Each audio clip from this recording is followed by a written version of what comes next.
ধরলা নদীতে গোসল করতে নেমে মাহি নামের ৮ বছরের শিশু নিখোঁজ।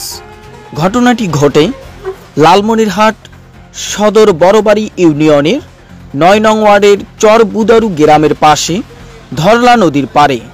জানা যায়, দুপুর ১২ ঘটিকার সময় কয়েকজন সঙ্গী সহ গোসল করতে এসে গোসল শেষে সবাই বাসায় ফিরলেও ফেরেনি মাহি। গ্রামবাসী অনেক চেষ্টা করলেও সন্ধান মিলাতে পারেনি এখন পর্যন্ত মাহির।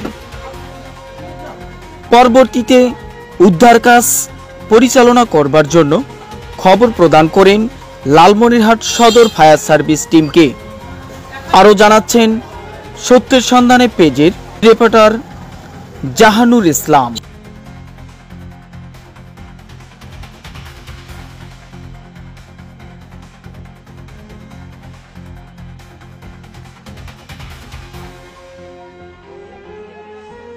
সর্বশেষ খবর পেতে চোখ রাখুন সত্যের সন্ধানের সংবাদ মাধ্যম পেজে।